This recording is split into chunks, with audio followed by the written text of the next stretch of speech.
There have been two important speeches that help clarify policy framework issues in regards to climate change and the transition to net zero emissions.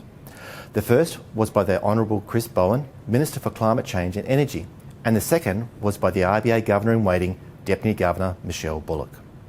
Chris Bowen announced a review of the introduction of a carbon border adjustment mechanism for Australia.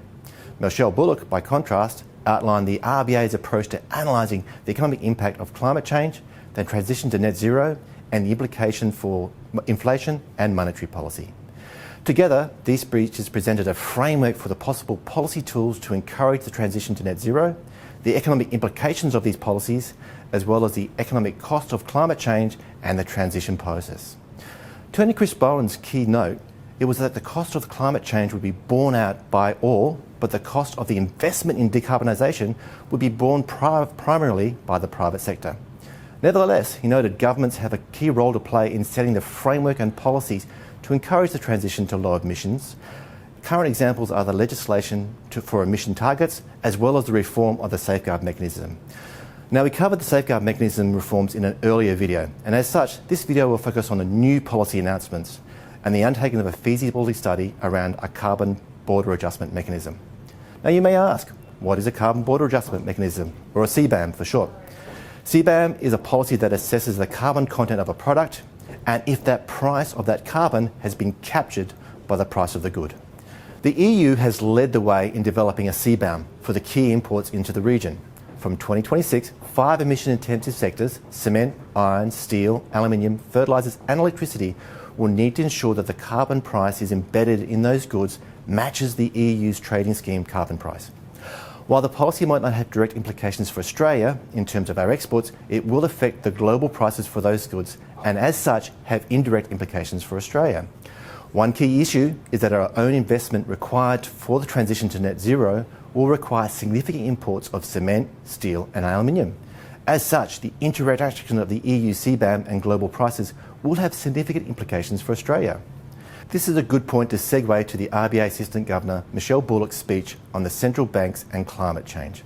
It was not the first speech by the RBA on climate change, but it was the first time to consider the implications of climate change, the policies in response to mitigate climate change, and the monetary and financial stability implications of those policies.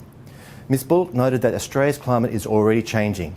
Recent years have been warmer than any multi-year period in record, and the frequencies of extreme heat and intense rainfall events has risen, leaving many parts of the country more susceptible to the risk of droughts and floods. She also noted that there are clear signs that climate change has significant implications for the Australian economy. Some of this will be the usual supply shocks, structural changes, and uncertainty that a central bank has to deal with.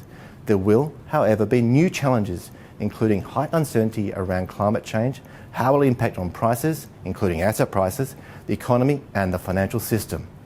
Not mentioned in the speech, but implicit in the rhetorical structure was the implications for government finances, given that weather events and the transition to low emissions economy. In the end, the cost of extreme events do fall back on the Commonwealth Government. In our view, a critical challenge for the bank will be how the Australian economy navigates the expected boom in investment required to transition to a low emissions economy without generating meaningful inflationary pressures. In addition, rather than just working to the normal business cycle time frame, climate change is occurring over a much more prolonged period with significant uncertainty around the evolution of technology as well as the speed of adaptation by climate change, economic and social systems. Ms Bullock notes that this is why the RBA is building capacity to research these issues and to have a better understanding of what implications will be for the economy, monetary policy and financial stability. We applaud the RBA for leading the way with this research. Westpac is also seeking to understand these issues, not just in terms of the transition to net zero will unfold, but what are the broader implications for the Australian economy.